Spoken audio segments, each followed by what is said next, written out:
일타 강사와 함께하는 경제 일타 해법. 오늘은요, 미래를 보는 탁월한 인사이트로 암호화폐 생태계를 그 누구보다 확실하게 설명해 주시는 분입니다. 오태민 작가님, 어서 오세요. 안녕하세요. 저는 오태민입니다. 불러주셔서 감사합니다. 저는 2014년도 2월에 비트코인 우연히 발견하고 그 이후로 비트코인에 푹 빠져서 책 쓰고 강연하고 프로젝트도 하고 있습니다. 암호화폐 세계를 어찌 보면 인문학, 경제학, 과학을 아우르는 절대지성의 세계관이다. 이렇게 좀 표현을 해주셨어요. 우리는 왜 이 세계관을 또 알아야 하는지 오늘 이야기해 주신 내용 좀 간략하게 설명 좀 해주세요. 투자자 여러분들이나 공부하시는 분들이 왜 비트코인을 알아야 되고 비트코인을 자신의 투자 포트폴리오에 넣어야 되는지에 대해서 제 소신껏 발언을 하려고 나왔습니다. 사실 비트코인 얘기는 많았지만 저 역시도 약간 수박 겉핥기로만 알고 있지 않나라는 생각이 들더라고요. 좀 비트코인이 좀 무엇이고 어떻게 탄생을 했는지 어떤 영향력을 좀 미치고 있는지 설명 부탁드릴게요. 비트코인은 거슬러 올라가자면 컴퓨터 시대로까지 거슬러 올라가는데요. 좀 짧게 보면 인터넷과 함께 시작을 한 프로젝트입니다. 이메일을 보내듯이 뭔가 돈을 보내면 어떨까 이런 생각을 일군의 사람들이 했습니다. 이상적으로 생각하는 사람도 있었고 그 중에는 이제 암호 기술에 굉장히 밝은 분들도 계셨어요. 우리가 그분들을 암호학자 이렇게 부르는데 그분들이 포기하지 않고 계속 이렇게 연구를 하다가 이중 지불이 되지 않는 인터넷 거래 방식을 만들어낸 거죠. 그러니까 이중 지불이라는 게 제가 이메일을 진행자님한테 보내면 그 원본이 저한테 남아 있잖아요. 그래서 돈이면 이걸 보내면 저한테 남아 있으면 안 되잖아요.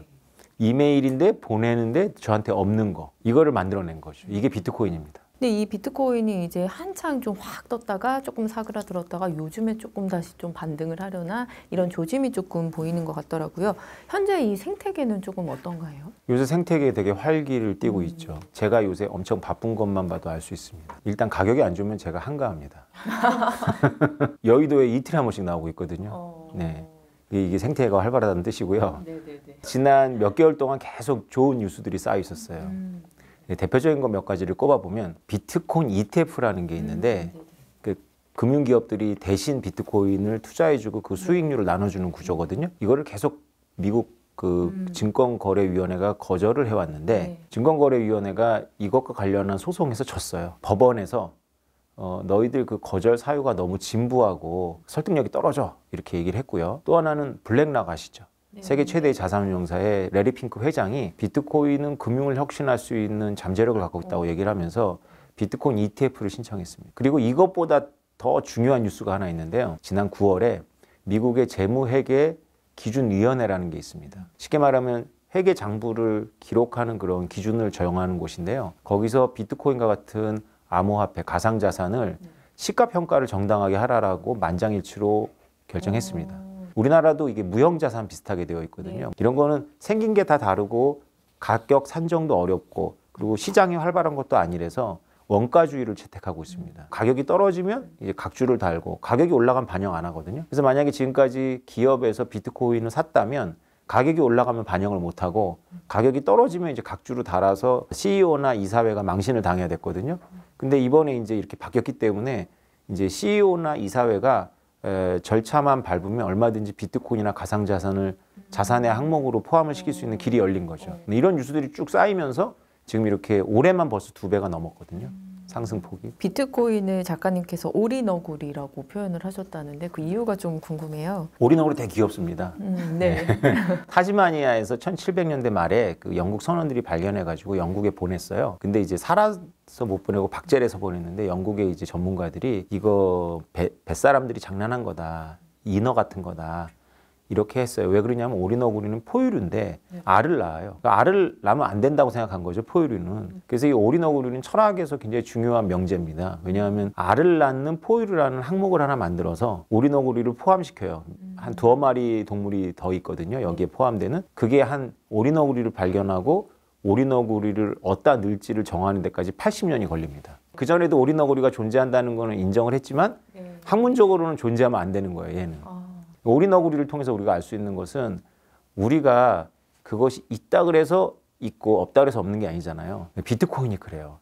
비트코인을 사람들은 그냥 비트코인으로 보질 않고 자기네들이 알고 있는 상식적인 화폐로 보는 거예요. 상식적인 화폐로 보면 이게 가격이 고정돼야 될 것 같은데 가격이 고정 안 된단 말이죠. 이거 화폐 아니야 이렇게 얘기를 한 거죠. 화폐가 아닐 수는 있지만 존재하잖아요. 비트코인은 비트코인으로서 바라봐야 되는데 우리가 오리너구리처럼 보는 게 있습니다. 제가 이 투자에 관심 있는 분한테 이 얘기를 꼭 왜 해드리냐면 제가 10년 전에 똑똑한 고등학생들하고 이런 얘기를 했습니다. 이 오리너구리 얘기해 준 다음에 전기차는 전기로 가는 차가 맞냐 이렇게 물어봐요. 그러면 아이들이 당황하죠. 진행자님한테 제가 물어볼게요. 전기차는 전기로 가는 차가 맞습니까?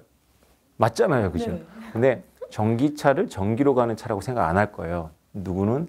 일론 머스크는. 고 이건희 회장님이 자동차 산업에 굉장히 관심 많았잖아요. 일론 머스크보다 먼저 그분이 발견했어요. 자동차는 향후에 가전제품 같은 전자제품이 된다고. 일론 머스크도 전기차를 전기로 가는 차로 정의해야 하는 게 아니고요. 모빌리티가 있는 AI라든가 움직이는 집, 뭐 이런 식으로 정의를 바꿔요. 그러니까 정의를 어떻게 하느냐에 따라서 우리가 생각이 갇히거든요. 오리너구리 떼제입니다. 이게 제가 진 게 아니고요. 철학에 있어요. 이 오리너구리라는 떼제가. 일단 그럼 비트코인이 폭등 전에 보이는 신호라고 하면 어떤 게 있을까요? 비트코인은 중요한 그 폭등 전의 신호라기보다는 폭등이 예정되어 있는 스케줄이 있습니다. 비트코인은 4년마다 네, 반감이 반감이. 일어나거든요. 네, 그래서 네. 내년 4월과 5월 사이에 반감이 일어나는데 이제 그게 가장 중요한 행사죠. 비트코인만 오르는 게 아니라 비트코인이 올라가면 이제 알트코인들은 더 많이 올라가거든요.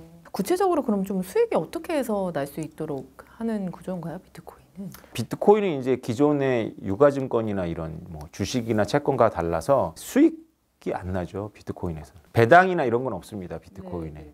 비트코인이 스캠 이렇게 말할 때 그 스캠이 이제 피라미드 스캠을 얘기하거든요.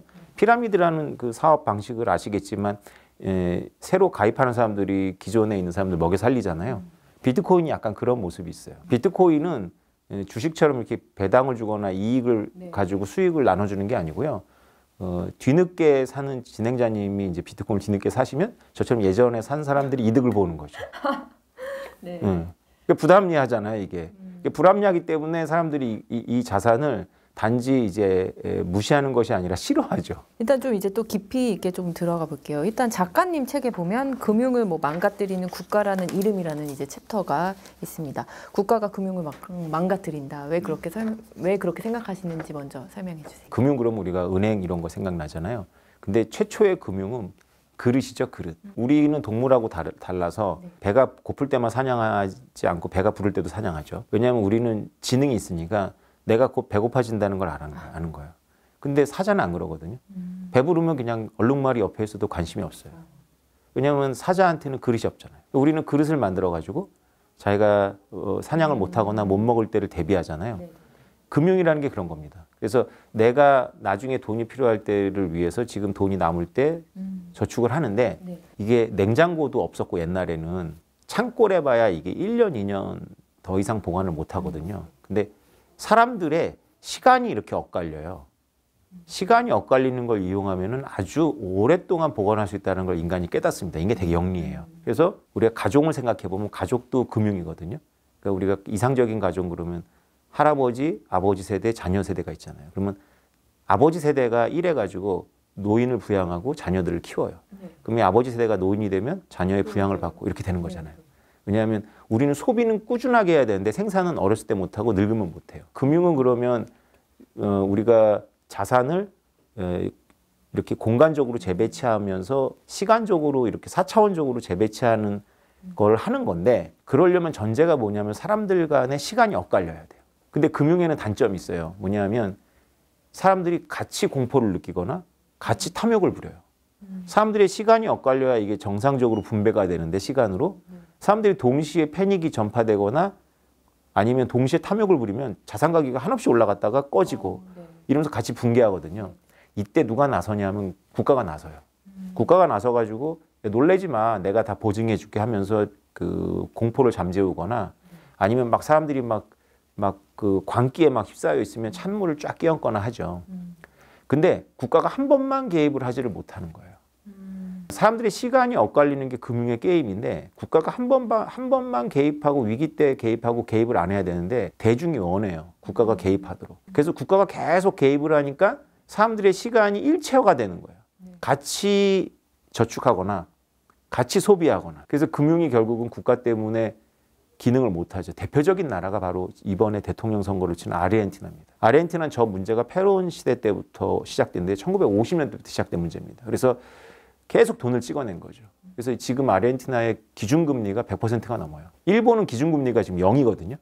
미국은 5%고 우리는 3%대잖아요. 국가가 개입을 해가지고 결국 금융이 기능을 못하고 있는 거죠. 그래서 이번에 밀레이 후보가 되게 과격한 발언을 하는 걸로 알려져 있지만 당선이 될 수 있었던 거죠. 어떻게 보면 근데 이런 기존 금융에 반기를 드는 어떤 세계가 이제 암호화폐 세계라고 볼 수 있을 것 같은데요. 이 암호화폐 세계를 이제 열쇠 없는 창고라고도 표현하셨단 말이에요. 그거에 대해서도 설명 부탁드릴게요. 제가 이게 책을 쓰면서 가만히 한참 고민을 해봤어요. 우리 인간이 만든 시스템에 공통점이 있어요. 그게 뭐냐면 뭐 그게 학교가 됐건 회사가 됐건 정부가 됐건 우리 인간이 뭔가 시스템을 만들면 특수한 계층만이 결정을 갖도록 이렇게 중앙을 만들어내요. 그걸 이제 우리가 시각화해 보면 창고가 있고 거기에 값 나가는 거를 담을 수 있고 그리고 그 창고는 보관만 하는 게 아니라 뭔가를 꺼낼 수 있으니까 열쇠가 있어야 되잖아요. 이게 인간이 만든 시스템의 공통점인데 하나가 예외가 있더라고요. 그 황제의 무덤이 예외예요. 황제의 무덤에도 뭔가 잔뜩 넣어놓는데 열쇠를 없애요. 그와 비슷한 게 바로 비트코인이에요. 우리가 프로그램도 백도어라는 게 있거든요. 그게 뒷문이에요. 그래서 어나니머스라는 그 해킹 조직 알죠? 그 어나니머스는 아예 선언을 했어요. 해킹되지 않는 서버는 없다. 그게 왜 그러냐면요. 아무리 보안 시스템을 만들어도 뒷문이 있기 때문에 결정적으로 사람을 해킹합니다. 그러니까 제가 관리자잖아요. 그럼 저를 관찰해요. 제 생일 정보를 다른 쇼핑센터에서 뽑아내고 몇 가지 트랩을 만들어서 덫을 놔요.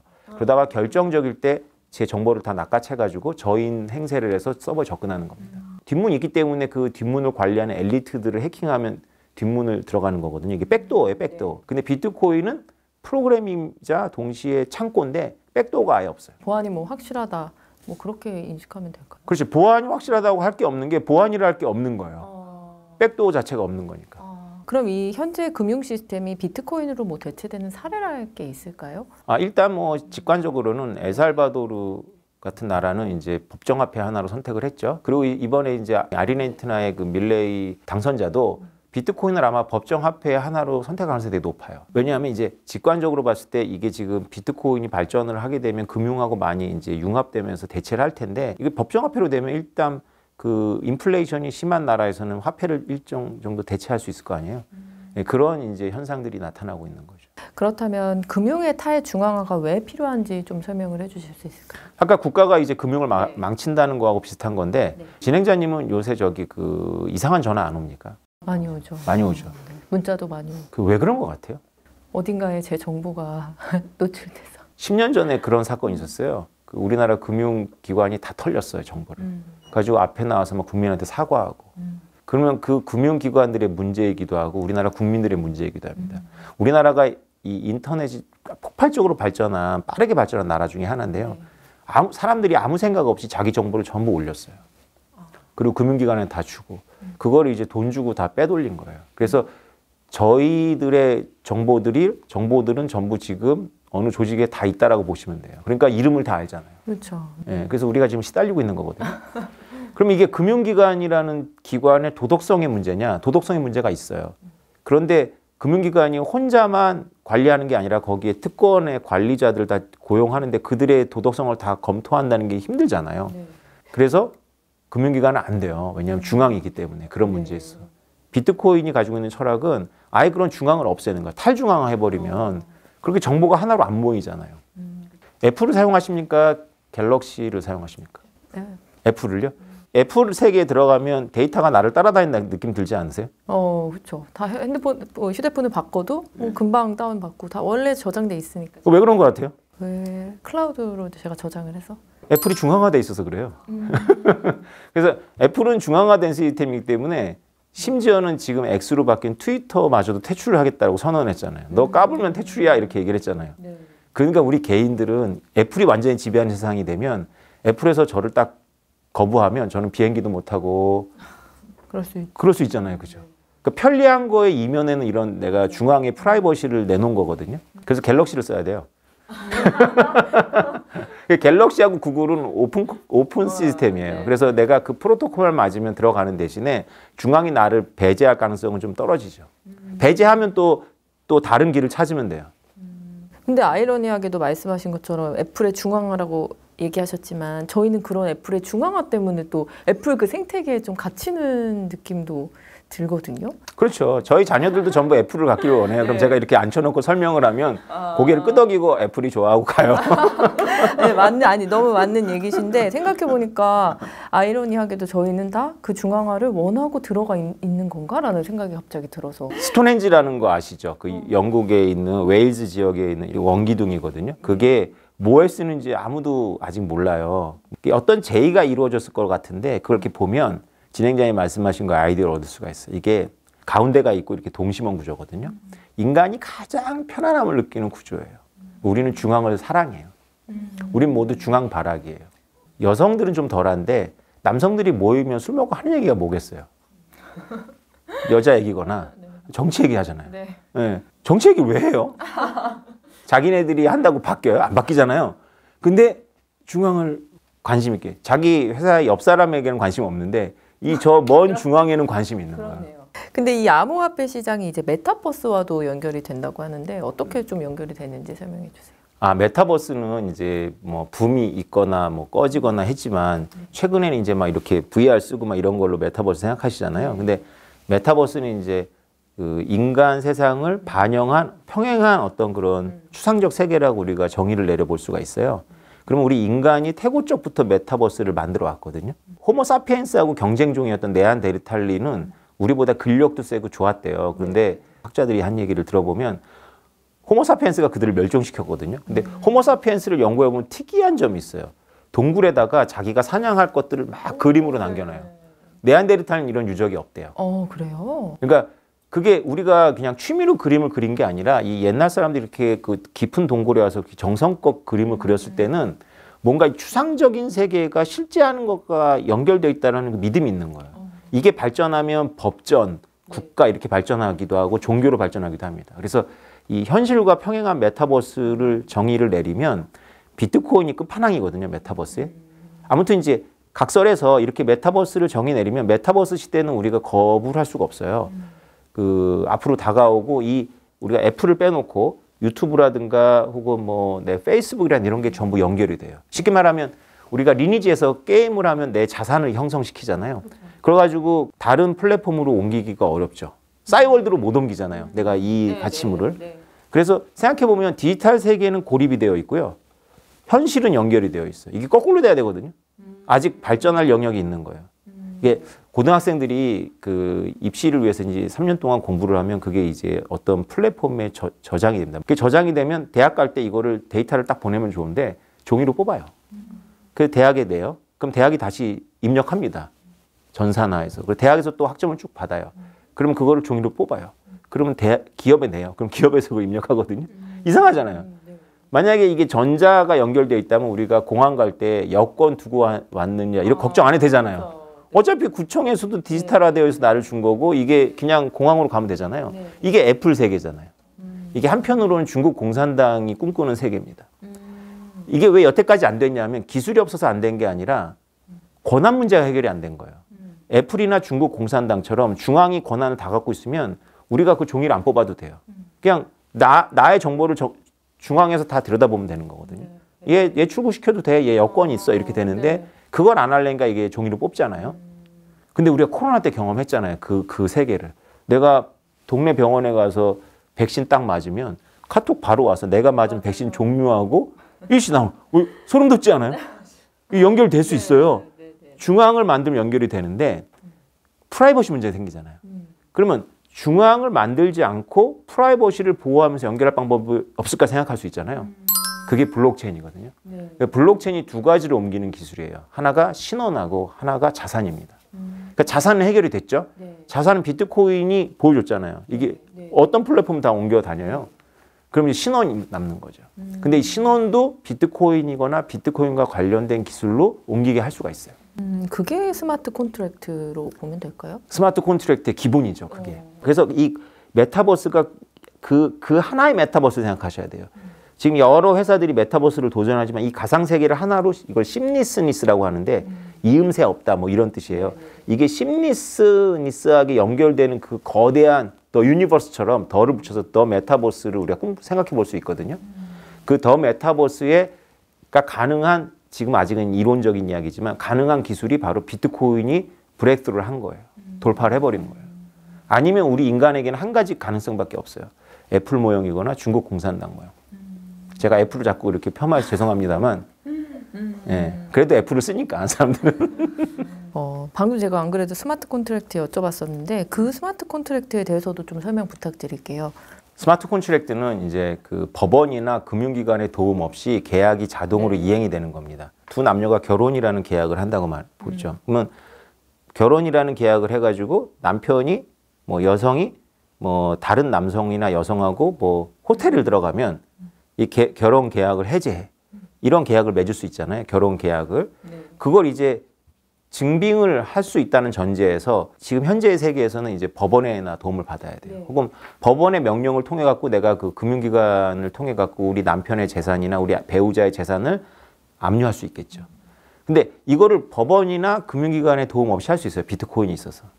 그러니까 내가 5비트코인 내고 내 아내가 5비트코인 내고 누가 10비트코인을 다 내도 돼요. 상관없어요. 그런 지갑을 하나 만들어 놓고 내가 만약에 그 핸드폰하고 뭐 외부의 여성하고 이렇게 같이 호텔에 들어갔다는 게 딱 감지가 돼, 시스템에. 그러면 그 10비트코인이 지금 가격이 얼마냐면요. 5억이에요, 5억. 그게 우리 배우자의, 우리 아내의 지갑으로 그냥 이동하는 거예요. 그걸 내가 다시 못 찾아요. 법원의 판결도 없어요. 금융기관이 개입도 안 하잖아요. 그러니까 난 어떻게 해야 되나요? 그러니까 안 다녀야 돼요.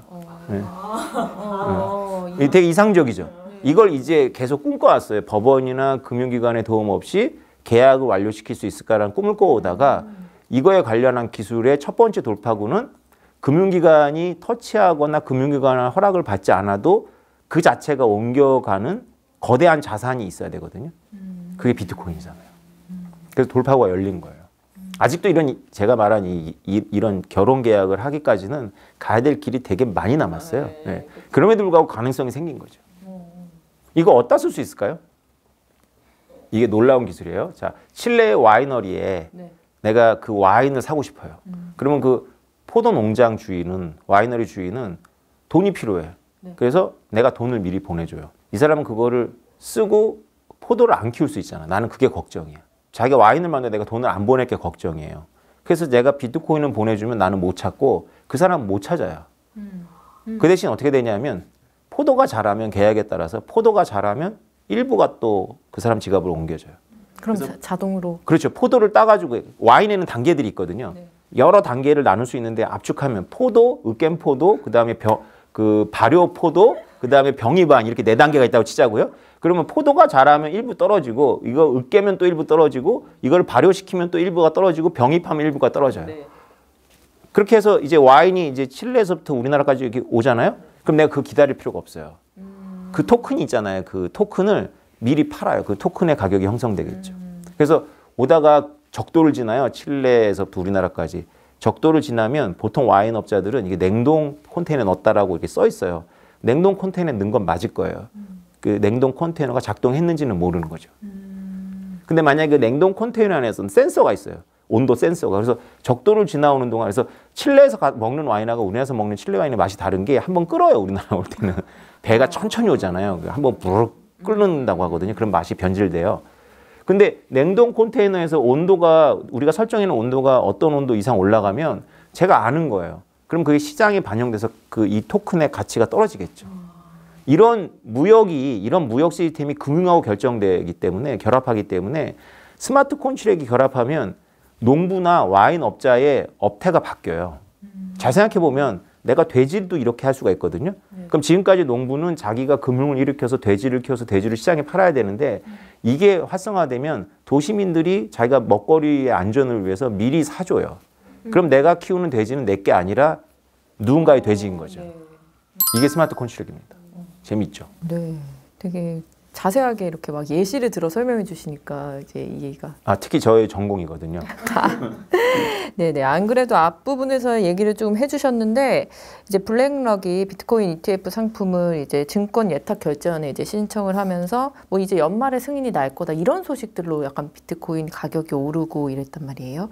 근데 중국이 항상 이런 비트코인 이런 이야기에 뭐 찬물을 끼얹고 이런 이슈들이 있는데 중국이 이러는 이유라고 할까요? 그럼 뭐가 있을까요? 네, 중국은 대대로 비트코인이 이렇게 불장이라고 하잖아요. 4년 주기로 불장이 있을 때마다 꺼트렸습니다. 2014년도 불장에는 중국 인민은행, 우리나라는 중앙은행장이 텐센트나 알리바바 같은 그런 거대 기업들이 비트코인 노출하지 마 이렇게 구두로 명령을 했고요. 2017년도 붐에는 거래소를 폐지했어요. 중국이 비트코인 거래 엄청나게 했었거든요. 2021년도 붐에서는 채굴업자들 내모놨어요. 이번 붐에서는 뭐가 예상이 되냐면 소유 금지를 할 것 같아요. 우리나라 국민이나 기업은 비트코인 소유 금지. 그럼 왜 이렇게 중국은 결사적으로 비트코인을 네. 막으려고 하느냐? 네. 중국은 자본 유출에 취약한 나라라서 그래요.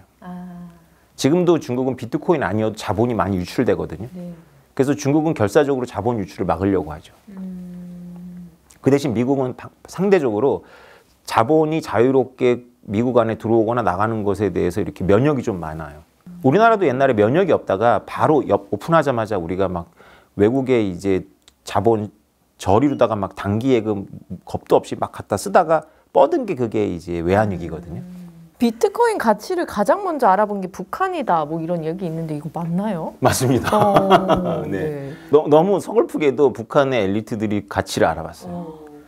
2014년도에 제가 비트코인을 발견하고 공부를 시작했는데 네. 그때 제가 국정원 관련한 분들하고 만나서 대화할 기회가 있어서 사적으로 그래서 제가 비트코인에 관심을 갖고 공부하시라고 그랬는데 아무 관심이 없어요.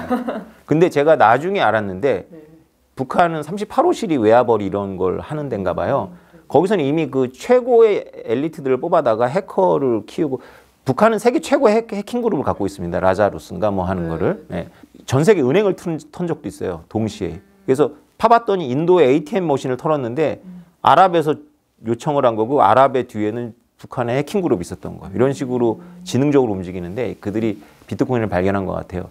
2017년도에 왜 기억나십니까? 랜섬웨어라 그래가지고 병원하고 학교 서버 다운시킨 다음에 비트코인 주면은 서버 돌려줄게 이런 거 있었죠. 예. 그게 바로 라자루스인가 했어요. 북한이. 그래가지고 미국의 NSA에서 전직 NSA 직원이 나와서 리크를 했는데 이런 건 되게 사실일 거예요. 북한이 비트코인 2만 개를 갖고 있다. 계산해 보세요 얼마인지. 그래서 지금 이제 얼마 전에 미국의 그 상원의원들 3명이 민주당 상원의원 3명이 우리보단 정보가 많으니까 그들이 말을 했어요. 정부한테 질문하면서 그 지리에 정보가 많았는데 북한이 10억 달러 어치를 갖고 있대요. 비트코인과 가상화폐를. 그러니까 그때부터 열심히 그들 나름대로 채굴, 랜섬웨어. 우리나라 업비트나 이런 데 해킹도 막 빗썸인가 해킹 일어난 것도 아마 그럴 거라고 예상이 되고 이제 비트코인은 보안이 좀 뛰어나니까 이제 아주 이제 그 필리핀의 그 하여튼 그 얼마 전에 몇 년 전에 그걸 잔뜩 했었죠. 북한이. 비트코인을 아직까지는 투자 수단으로 좀 보는 것 같아요. 뭐 저 역시도 아직은 좀 그런 시선인 것 같은데 근데 작가님께서는 비트코인을 일찍 알았으면 돈 벌었을 텐데 이렇게 말하는 것 자체가 좀 환상이다 이렇게 얘기를 해주셨는데요. 왜 그렇게 표현하셨는지. 하웨스 웰이라는 청년이 있습니다. 이 친구는 비트코인이 가치가 없을 때 채굴을 해놨어요. 자기 노트북에. 근데 애인이 버렸어요. 그 노트북을. 근데 거기에 지금 8,000개가 들어있으니까 이 친구가 지금 10년 동안 다른 걸 못하고 그걸 찾고 다녀요. 그 쓰레기 더미에서. 그래서 최근에는 어디서 투자를 받았는지 로봇개하고 AI 로봇개를 가지고 그 쓰레기 더미를 체계적으로 찾아보게 해주면 찾아서 반을 그 시에다 영국의 도시거든요. 조그마한. 주겠다는데 영국에서는 그 환경오염도 있고 문제가 있어 이렇게 하고 있는데 여길 못 떠나는 거예요. 제가 2014년도 발견할 때도 그 친구 이야기가 나왔는데 지금도 못 떠나는 이유가 가격이 오르니까. 또 그 얘기 아세요? 비트코인 초기에 첫 번째 거래로 기억되는 피자 2판 사주고 1만 비트코인 준 거. 그 피자 2판을 얻어먹고 비트코인을 준 사람은 이 세계에서 유명한 개발자입니다. 비트코인 세계에. 지금도 활동을 하고 그는 부자예요. 근데 1만 비트코인을 받은 영국의 19살 청년이 제레미 스튜드번트라는 친구가 있는데 그 친구는 부자가 아니에요. 우리나라 돈으로 2만 원어치를 주고 1만 비트코인을 얻은 거거든요. 7년 전쯤에 고백을 하더라고요. 자기가 이거를 한 3, 4배 남겨 먹고 팔았대요. 그 당시에. 근데 그 당시만 해도 되게 명랑했어요. 유명 인사도 됐고 비트코인 덕분에. 그래서 웃으면서 뭐 괜찮다고 얘기를 했는데 최근에 다시 나왔는데 폭삭 늙었어요. 어머, 30대 얼굴이 아니에요. 마음고생을 한 거군요. 그럼요. 아이고. 우리가 다시 인생에서 그런 부를 움켜잡을 기회는 없잖아요. 근데 그걸 손에 잡았다가 노니까 얼마나 슬프겠어요. 마지막은 제 사례를 말씀드릴게요. 제가 10년 전에 비트코인을 발견하고 비트코인 강했다는 책을 2013년 5월에 쓴 다음에 제 주변 300명의 지인한테 뿌렸을 거 아닙니까? 그럼 제 주변에 300명의 부자가 있어야 되는데 부자는 별로 없고 비트코인 가격이 올라가면 그 카톡이나 전화가 새벽 1시나 2시에 와요. 뭐라고 저한테 얘기를 하냐면 난 두어 가지 희한한 얘기를 들었는데 하나는 너무 빨리 얘기했다. 올라가기 직전에 얘기해 줬어야지. 두 번째는 왜 그렇게까지밖에 얘기를 안 하냐. 더 세게 얘기했어야지. 그게 불행한 거예요. 마음이 너무 불행한 거죠. 비트코인은 상품이 아니라 이제 화폐 현상이다 이렇게 얘기를 해주셨는데 이것도 한번 설명해 주세요. 우리가 비트코인을 잘 오해하는 가장 쉬운 게 비트코인은 가치가 없다 뭐 이렇게 얘기를 하잖아요. 비트코인을 들여다보면 되게 이상해요. 근데 비트코인 이상한 게 아니라 화폐라는 게 이상한 거거든요. 금도 최근에는 이제 특수 물질로 쓰지만 우리 옛날 조상들도 금을 귀하게 여겼잖아요. 근데 금은 금속으로서는 가치가 없습니다. 산업적으로 다 쓸모가 없죠. 그러니까 화폐는 기본적으로 부가가치가 붙는 상품이 아니에요. 화폐는 다른 의미가 있죠. 그래서 다른 관점에서 화폐의 가치를 판단해야 되는데 아까 얘기했던 그런 많은 사람들이 비트코인을 일찍 알고도 놓쳤던 이유는 비트코인을 상품으로 본 거예요. 상품으로 보니까 말이 안 되는 거죠. 부가가치가 안 붙거든요, 여기에. 네. 화폐에 대해서 조금 설명 부탁드릴게요. 뭐 좀 어떻게 탄생했고, 뭐 흔히 얘기하는 건 뭐 농수산물 이렇게 생각하지 않나요? 농수산물 거래하다가. 경제학자들이 말하는 화폐 역사는 물물 교환에서 시작을 합니다. 그래서 우리가 쌀을 들고 시장에 가서 닭을 바꾸고 뭐 닭을 바꾼 걸 가지고 뭐 다시 뭐 채소를 바꾸고 이러면 내가 딱 그 맞는 상대방을 찾아가지고 바꾸지 않느냐 너무 복잡하니까 중간에 매개를 하나 만들어가지고 그거는 다 바꿀 수 있도록 만든다. 이게 이제 화폐라고 경제학자는 생각을 하는데 인류학자들은 이게 틀렸다라고 보고 있어요. 그런 증거가 없는 거예요. 인간이 되게 지능이 높아가지고 그런 과정이 굳이 필요 없었던 거죠. 화폐는 처음부터 있었던 것 같아요. 근데 어디서 발견되냐면 사람들이 모이는 신전 주변에서 발견이 돼요. 사실 비트코인을 통해 가지고 우리가 알 수 있는 화폐의 본질은 장부예요, 장부.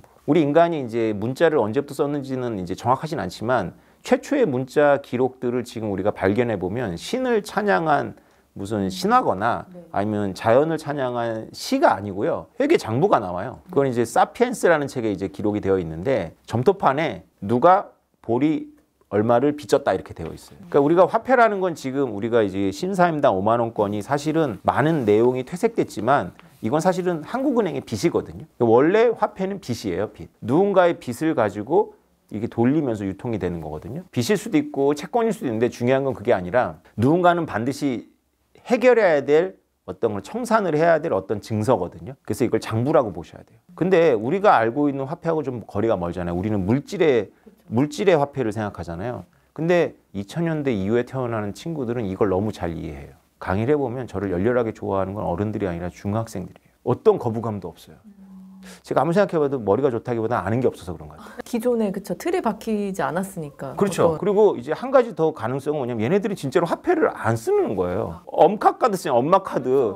그러니까 화폐가 장부라는 걸 너무 이해를 하는 거예요. 원래 존재 자체를 장부로 해요, 신용카드가. 은행에 내 장부가 있고 월말 되면 저한테 그 무시무시한 장부가 날라오고. 그래서 원래 이 금이거나 은이거나 이런 거는 옛날 사람들은 우리처럼 장부를 이렇게 이동시키거나 장부를 복제하는 능력이 없었기 때문에 사물이 필요했던 거고요. 다시 장부의 본질로 돌아가는 거예요. 비트코인은 딱 뜯어보면 장부밖에 없어요. 근데 좀 궁금한 게요. 비트코인은 이제 개당 가격이 이제 매겨져 있고 뭐 올랐다 내렸다 하잖아요. 근데 변동성이 여전히 크단 말이에요. 네, 근데 이게 어떻게 화폐 기능을 할 수 있는지. 그 비트코인으로 커피를 못 사 먹는다는 얘기 있잖아요. 그거는 원 하나 달러로 사면 되는데 비트코인의 가격이 이렇게 요동치는 것 때문에 화폐 기능을 못 한다는 것은 본질을 잘 몰라서 그런 거예요. 아주 싼 컨텐츠 같은 경우에는 그 비트코인만이 아니라 이제 우리가 코인 경제로 들어가면 내가 뭐 광고를 보면 코인을 주잖아요. 어차피 그 코인 가지고 내가 웹툰 보고 뭐 음악 듣고 할 거거든요. 그래서 그런 지불에 있어서는 이 가격의 앙등이 별 의미가 없고요. 또 아주 큰 거 있어요. 예를 들어서 무역을 해가서 뭐 수십억, 수백억을 할 때 수수료가 비트코인은 액수에 비례한 게 아니라 트랜잭션에 비례하거든요. 5,000원짜리 커피 사 먹으려고 5만 원 수수료를 내야 될 때도 있어요. 근데 뭐 100억 원어치 무역을 할 때도 수수료 5만 원이에요. 거기도 영향을 잘 안 받거든요. 근데 이제 가격이 막 요동치는 거는 해결하지 않으면 그런 큰 액수를 가지고 거래할 수는 없죠. 근데 그게 가능해요. 왜냐하면 비트코인은 우리가 비트코인의 별명 중에 하나가 프로그래머블 머니라고 합니다. 프로그램이 가능한 돈. 이런 가정을 한번 해보죠. 제가 집을 고치고 싶어요. 견적은 1억이야. 인테리어 업자를 데려다가 공사를 시켰는데 제가 돈을 다 줬는데 인테리어 업자는 그걸 걸다가 먼저 있었던 사업의 부채를 갚은 거예요. 그리고 하지 못하고 뻗고 나갔어요. 그러면 그 페인트공하고 인부의 월급은 제가 내야 돼요. 그런 경우가 은근히 많아요. 그러면 저는 공사 다 끝나면 돈 줄게 이렇게 할 수 있잖아요. 네. 그러면 인테리어 업자는 저를 못 믿어요. 공사를 다 끝내면 돈 안 줄 수 있잖아요. 그래서 아까 그런 것처럼 제가 1억 원어치 비트코인을 2개 보내놓습니다. 지금 5천만 원이니까. 업자는 2개를 그 상태에서는 못 찾아요. 2달 동안 공사한 다음에 2달 후에 비트코인 2개를 받아요. 근데 지금 문제는 가격의 변화잖아요. 만약에 오르면 땡 잡은 거죠. 뭐 그건 불만이 없을 것 같아요. 떨어지면 문제가 되기 때문에 이걸 해칭할 수가 있어요. 스마트 콘트랙을 이용해서 이 지갑에 도박꾼들을 유인합니다. 그럼 도박꾼들이 여기다가 도박에 참여하려고 자기의 비트코인을 묻어요, 같이. 처음에는 이 지갑은 2개짜리 지갑인데 이게 비트코인 4개가 돼요. 비트코인 4개가 돼서 비트코인 가격이 반토막이 나잖아요. 그럼 이 4개가 다 인테리어 업자한테 가요. 근데 만약에 비트코인 가격이 올라요. 그럼 비트코인 하나 1억이야.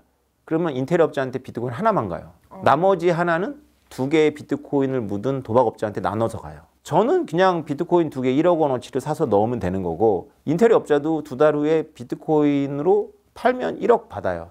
그 사이의 가격의 앙등은 도박하는 사람들이 붙어갖고 오르면 더 먹고 떨어지면 더 손해를 보는 이런 시스템이 돌아갑니다. 그래서 우리 같은 비트코이너들이 처음부터 비트코인의 가격의 변화는 관심이 없었어요. 왜냐면 그건 중요한 게 아니거든요. 그거는 해결할 방법이 너무나 많은 거예요. 사람들이 비트코인을 늦게 발견하거나 인정하지 못했던 거는 인간을 잘 몰랐던 거예요. 정상적으로 안 하고 도박이라면 환장하는 사람들이 많아요. 비트코인이 개미사회거나 벌사회라면 이게 화폐로 기능을 안 할 텐데요. 호모사피엔스의 사회에서는 기능을 합니다. 이게 이렇게 결합돼서 하나의 무역 금융 플랫폼이 되는 거예요. 21만 번째 블록이 뭐 생성될 때마다 뭐 절반으로 줄어든다 뭐 이런 것도 있더라고요. 아무래도 그러면 생산량이 줄어지면 당연히 이제 희귀도랄지 이렇다 보니까 이제 가격이 올라갈 거다. 뭐 그래서 통상 이 반감기 때 가격이 올랐다. 이제 저는 그 정도로 이해를 하고 있는데요. 비트코인 반감기란 무엇이고 채굴 과정이랑 요 반감기가 갖는 의미에 대해서 작가님 한번 설명 부탁드릴게요. 비트코인에게서 반감이 되게 중요한데요. 그 프로그램에 우리가 하드 카빙이라는 말을 쓰는데 프로그램에 아예 보추 섞게 새겨져 있습니다. 그리고 그 프로그램은 전 세계 10,000명이 관리하는 컴퓨터에 있기 때문에 그 10,000명의 컴퓨터를 다 뒤져가지고 고치지 않는 한 못 고치는 거죠. 21만 번째 블록 맞습니다. 그래서 비트코인은 평균적으로 한 블록이 10분이니까 계산해보면 4년 나와요. 그래서 처음에는 50개씩 10분에 나왔어요. 채굴량이. 그러다가 25개로 줄었고요. 그리고 12.5개로 줄었고 그다음 6.25개가 지금 나오고 있습니다. 그리고 이제 내년 4월 이후로는 3.125개가 나오죠. 그럼 왜 반감기 때마다 가격이 오르냐 이게 이제 관심이잖아요. 아주 상식적으로는 이제 공급량이 줄어드니까 가격이 오르는 거예요. 근데 저는 그렇게 생각하지 않고 있어요. 왜냐면 그러기에는 채굴량이 지금 전체 유통 물량에서 차지하는 비중이 적어요. 하루에 900개일 거예요. 그게 하루에 450개로 줄어든다 그래가지고 이게 전체 비트코인 가격이 오르고 뭐 이게 좀 이상하죠. 비트코인은 특이한 자산인데 삼성전자 시총 2배거든요, 거의. 삼성전자 주식이 없어질 거라고 생각 안 하시잖아요. 근데 아직도 전 세계 많은 사람들은 비트코인 없어질 거라고 얘기하거든요. 이렇게 큰 자산인데도 존폐 위기가 아직도 퀘션인 자산인 거예요. 반감기가 비트코인을 망하게 할 수 있다는 시나리오가 있어요. 채굴자들이 뭘 하는 거냐면 비트코인의 시스템이 강건하도록 해주는 본체가 바로 채굴자들이고요. 이 채굴자들이 있기 때문에 비트코인이 해킹도 안 되고 무너지지 않는 거거든요. 그러니까 채굴자가 많으면 많을수록 비트코인은 강건해요. 근데 채굴자들의 수익은 비트코인 채굴량이란 말이에요. 이게 반으로 갑자기 딱 줄어들어요. 채굴자들은 공짜로 채굴하는 게 아니라 엄청난 전기료를 내야 되거든요. 그러면 자기네들이 비트코인 생산량이 반으로 줄어드니까 채굴자들이 반으로 줄어들겠죠. 그럼 채굴자들이 반으로 줄어들면 아까 채굴자들이 시스템을 강건하게 한다 그랬잖아요. 덜 강건해질 거 아니에요. 그러면 비트코인은 강건하기 때문에 가격이 있는 건데 덜 강건해지고 약해지니까 비트코인 가격이 떨어져요. 그럼 비트코인 채굴해가지고 이거 팔아가지고 전기료 내야 되는 채굴자들은 어떻게 되나요? 더 떨어져 나가죠. 더 떨어져 나가면 더 가격이 떨어지고 그럼 더 떨어져 나가고 가격이 떨어지고 이거를 데스 스피럴이라고 그래가지고 이거 무한 반복하잖아요. 그럼 비트코인 영원됩니다. 그래서 이 지난 3번의 반감기 동안 반감기 직전에 이런 내용으로 경제학자들이 다 칼럼을 쓴 거예요. 반감기가 지나면 니네 망한다. 이렇게 이 이야기예요. 근데 안 망하거든요. 안 망하니까 치 올라가는 거예요. 비트코인이 강건하다는 걸 증명하기 때문에 억제됐던 것까지 화산 폭발처럼 튀어오른다라고 보는 거죠. 기초적인 질문인데요. 지금 이 다 얘기를 하다가 지금 여쭤보는데 채굴 저도 너무 많이 들었는데 채굴 과정이 어떤지 그 와닿지가 않아요. 채굴 과정은 빙고 게임하고 비슷해요. 채굴자들이 전 세계에 흩어져 있지만 한 대학 강당에 모여 있다고 생각을 해보자고요. 그럼 문제가 나오면은 그걸 열심히 이렇게 푸는 거예요. 그래서 먼저 풀면 딱 자기가 손을 들어요. 그러면 그 사람 뒤에 이어서 문제를 푸는 거예요. 풀 때마다 이제 비트코인 6.25 개가 주어지는 과정이라고 볼 수 있죠. 이게 너무 단순한 얘기고요. 컴퓨터는 문제를 풀지 않아요. 컴퓨터는 어떻게 하냐면 무작위 숫자를 넣어요. 맞을 때까지. 어떤 컴퓨터가 이기겠어요? 1초당 가장 많은 무작위 숫자를 넣는 컴퓨터가 이겨요. 그게 컴퓨터 용량이에요. 1초당 가장 많은, 거의 그 개념이 뭐 조경 됩니다. 1초당 조경의 이 무작위를 찍으면 이제 얘가 이걸 먹는 거예요. 무작위를 찍다 보면 빙고가 맞거든요. 이게 채굴이고요. 채굴자들은 이거밖에 관심이 없고 채굴자들 덕에 비트코인 장부가 암호화돼서 조선왕조실록처럼 영구불변하게 보관이 되는 거예요. 선조들이 똑똑해갖고 한 원본만 갖고 있는 거 아니라 복사본을 가지고 있었단 말이에요. 그래서 불타고 없어졌지만 남아있어서 우리가 드라마를 보는 거잖아요. 비트코인 똑같아요. 동시에 전 세계 10,000개 이상의 복사본이 만들어져요. 역사는 하나고. 이 역사를 기록하는 경쟁이 바로 채굴 경쟁이고요. 마지막으로요, 작가님. 비트코인을 어떻게 바라봐야 한다고 생각하시는지. 네, 비트코인은 되게 중요하거든요. 지금으로부터 10년 전에 자신의 미래의 꿈이 비트코인이거나 나는 커서 비트코인 전문가가 될 거야 뭐 이런 사람 아무도 없었어요. 저도 안 그랬거든요. 근데 지난 10년 동안 세상이 바뀐 거예요. 그래서 지금은 많은 전 세계에 실제로 상당히 많은 사람들이 비트코인 일정한 양 이상 모으는 게 목표인 사람들이 생겼고요. 비트코인을 연구하고 비트코인에서 파생되어 가는 이런 산업에 자신이 투신하려는 꿈을 갖는 청년들이 되게 많아졌어요. 이 변화를 정직하게 바라봐야 돼요. 뭔가 크게 변한 거거든요. 비트코인이 이미 존재하고 그걸 증명했기 때문에 내가 어떻게 비트코인하고 같이 살아갈 것인가를 고민해야 될 때인 거죠. 오늘 암호화폐 뭐 비트코인 얘기하면서 보니까 작가님의 철학, 인문학, 어떤 깊은 인사이트까지 함께 느꼈던 시간인 것 같습니다. 작가님 오늘 말씀 감사합니다. 네, 감사합니다.